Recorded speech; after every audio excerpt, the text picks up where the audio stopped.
Иннамал а'мал бил хаватим. Амалдарды эске алына турган, Алла эсептей турган акырында. Бирөө 60 жыл иманда жашап, акыркы жылда имандан кайтып кетти.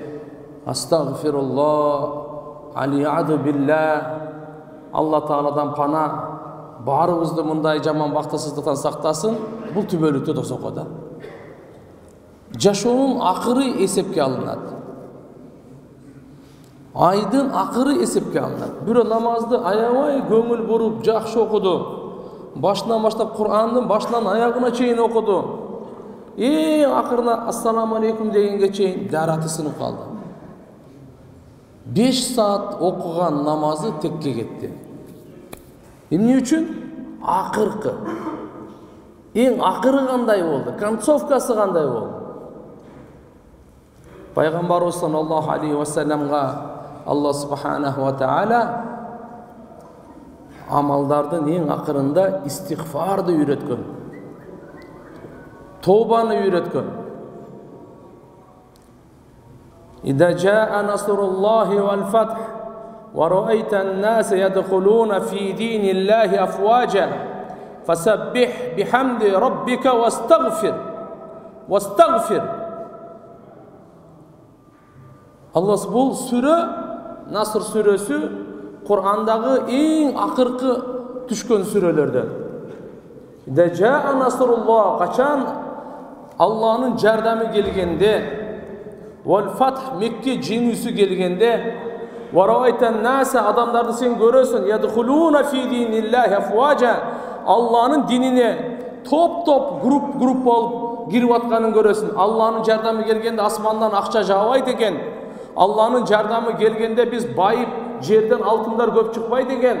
Алланын жардамы келгенде адамдар динге көп келет экен.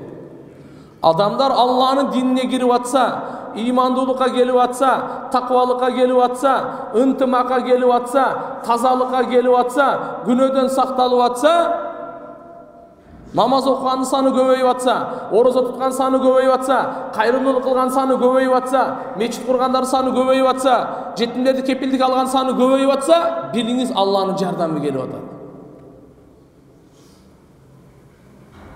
Алла Таала Кур'ан-ы Каримде пайгамбарыбызга мындай деп не деп айтат эми? Ядхулуна фи диниллахи афважа. Топ-топ болуп Алланын динине кирип жатканын көрөсүң. Мына Алланын жардамы ушул белгиси. Фасаббих бихамди раббик. Робуңа мактоо айтуу менен бирге арулагын, тасбих айткын. Субханаллах. Бардык айыптан таза, бардык кемчилдиктен таза, бардык жетишпестиктен таза. Таза Алла субхана ва тааланын заты. Амма юшрикун, амма ясифун. Мушриктер сыпаттаган, адамдар ширк кошкон, адамдар баяндаган, Кудайдын баласы барбы, аялы барбы, теңдеши, окшошу барбы, атасы, кайнатасы барбы? Жок. Алла субхана ва таала төрөлгөн эмес, бирөөнү төрөткөн эмес. Лам ялид ва лам юлад ва лам якун лаху куфуан ахад.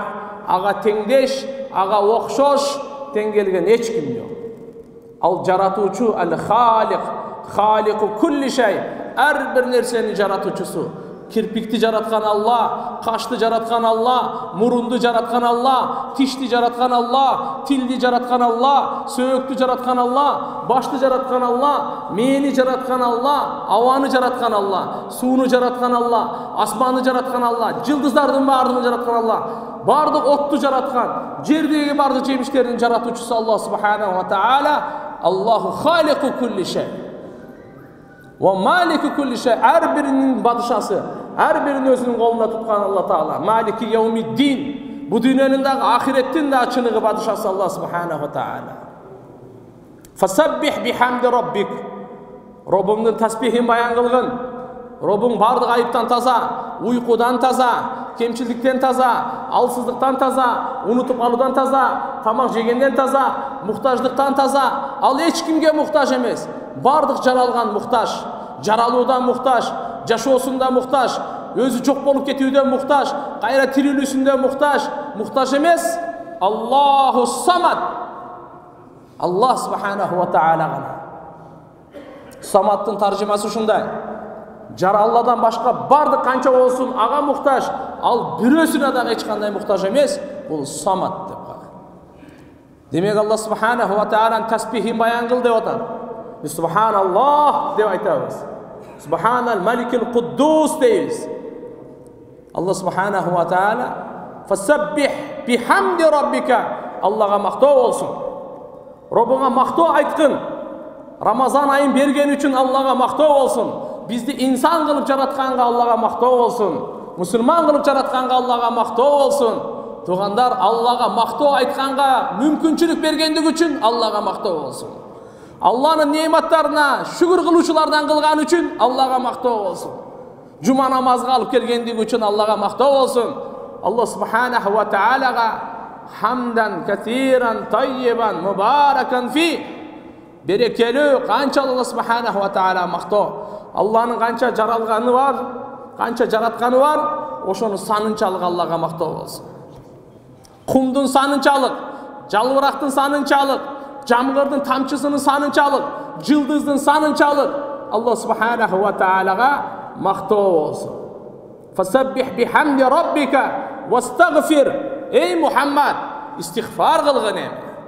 23 жыл мeenet кылдың, 23 жыл Алланы таныттырдың, 23 жыл Аллага чакырдың, 23 жыл Алланын аманатын жеткирдиң, 23 жыл элге боорукерлик кылдың, 23 жыл элди караңгылыктан жарыктыкка тарттың, 23 жыл зулуматтан нурга тургуздуң, 23 жыл дозоктун жолунан бейиштин жолуна чакырдың, 23 жыл сен мeenet кылдың, 23 жыл кыйналдың, 23 жыл сени кордоду, 23 жыл сени укпады, 23 жыл сага кандай зулумдук кылды, 23 жыл сага кандай душмандык кылды, 23 жыл мына сен ушундай мeenet кылдың, жакшылык кылып, ушулардын бардыгы бактылуу болсо экен, дүйнөдө дагы, ахиретте дагы дозоктун отуну болбосо экен, бейиштин төрүнөн орун алсын экен, деп сен 23 жыл мeenet кылдың, эми эмне кыл деп атат? Вастагфир. Алладан кечирим сурагын.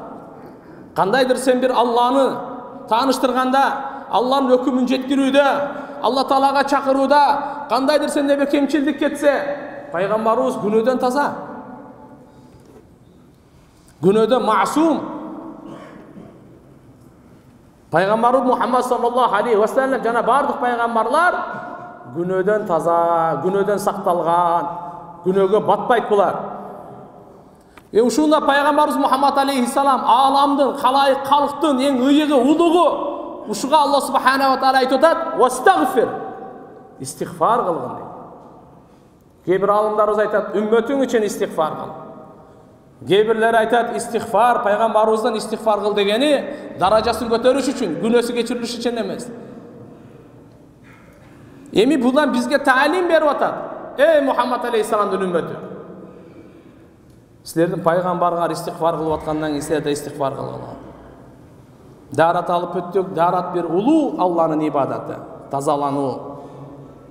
Аллахумма жаални минат таввабин ва жаални минал мутатаххирин. Не деп атабыз? Я Алла, тобаны кабыл кылып кой. Бүттү. Ибадат бүттү, аркасынан истигфар, тоба. Алладан кечирим суроо.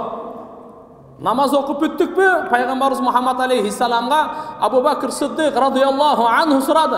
Я Расулаллах, намаз окудук, ушундай ибадат Алла берген, момундун меражы, Алла менен сүйлөшө турган куралы, момундун куралы, бейиштин ачкычы, кабырдын нуру, дүйнөнүн бакыты, бул намаз, диндин меминдин устуну. Ушу намазды окуп, пайгамбарыбыз сизге салам, салават айткандан кийин дуалар кабыл болот. Кайсы дуаны кылайын? Эмнени окуйн?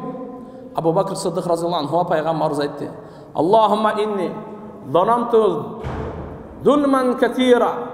Аллахумма инни занамту нафси зулман катира ва ла ягфиру зунуба илля анта. Фагфир ли магфирата мин индик вархамни иннака антал гафурур рахим." Шунда ибадат кылып, аркасынан не деп атат? Мен ибадат кылбай эле өз жаныма зулумдук кылдым. Я Алла, сен кечиргин, рахим кылгын. Демек тугандар, бул жерден аяттан, хадистерден маалым болду, амалдын аягында, аркасында биз истигфар кылышыбыз керек экен, тооба кылышыбыз керек экен.